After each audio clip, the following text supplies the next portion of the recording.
Ito ba yung new pope?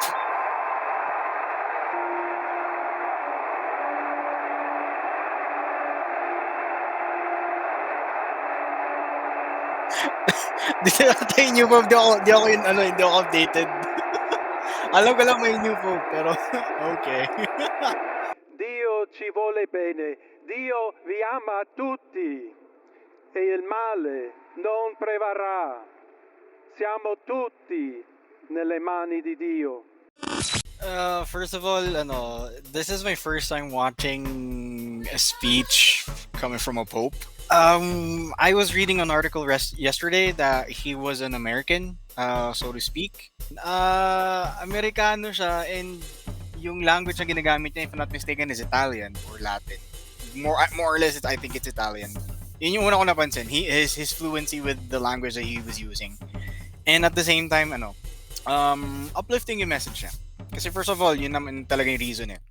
Popes or followers of Christ, or rather, followers of Christ, I'm sorry. Yun naman talaga yung main purpose nila eh. To follow Christ at the same time, to make sure na yung message niya is to be spread out to all people. And I guess this is in response dun nga naman sa legacy ni Pope Francis, basing on what I could say. And ano siya, he got the point straight at the same time. Hindi naman siya convincing in that sense kasi he's not trying to convince, pero nakaka-assure siya sa mga followers, specifically sa mga tao sa Vatican. So I believe that's a good thing.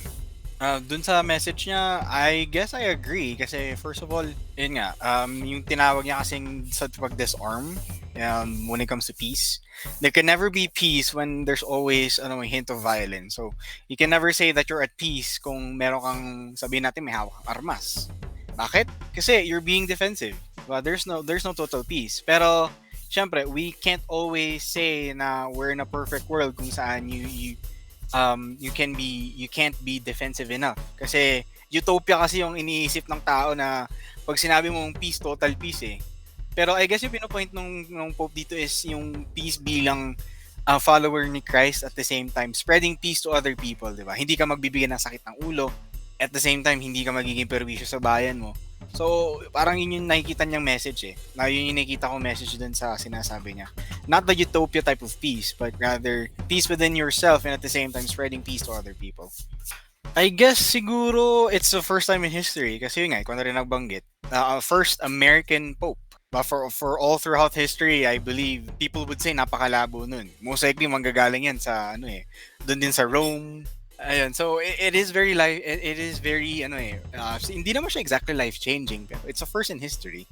And since it's a first in history, I believe it would spark a lot of changes to come. Na it would be a chain of changes pagdating sa sa Vatican kasi yun nga first American, so why not baka naman sa susunod merong Filipino, diba, or probably a Chinese or an Indian na pope.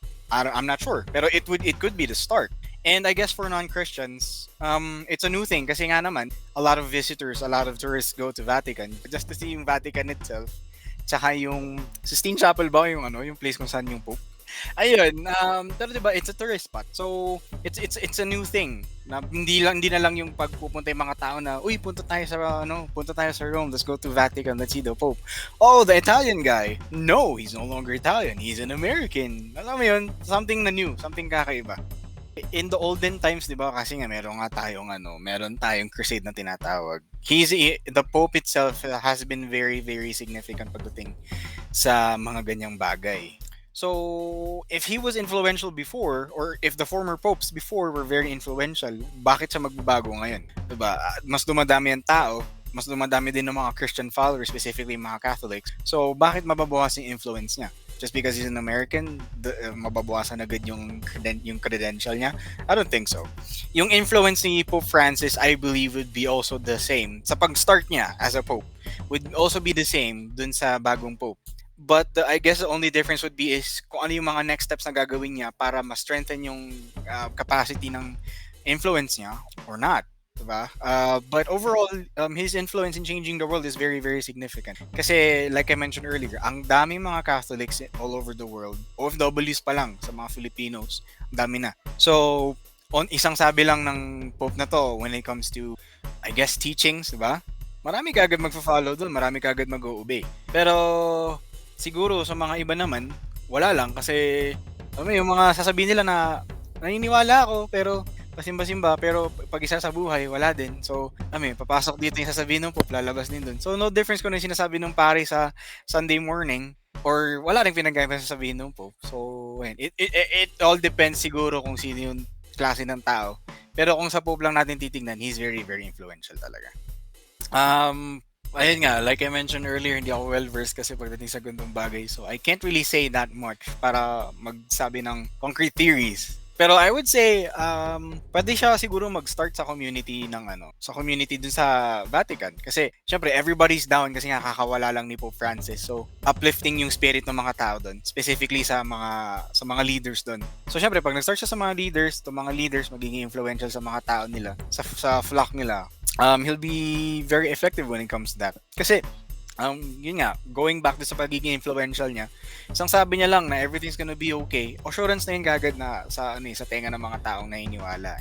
And I guess new things that he would do, I guess he could start sa siguro tanggalin natin yung part na pagiging Amerikano niya kasi if I'm not mistaken, pag naging pope ka na, disregard mo na yung yung nationality. So, I believe unity of the churches Kasi number one ngayon, sobrang ang dami ng tao ngayon, a lot of cases happening.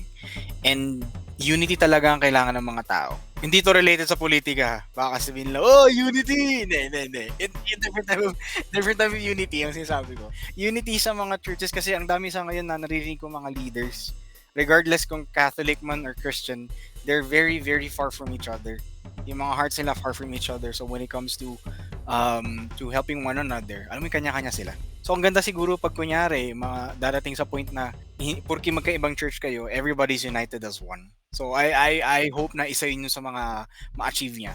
It's a far cry siguro in achieving at this present moment, pero alam mo yung baby steps.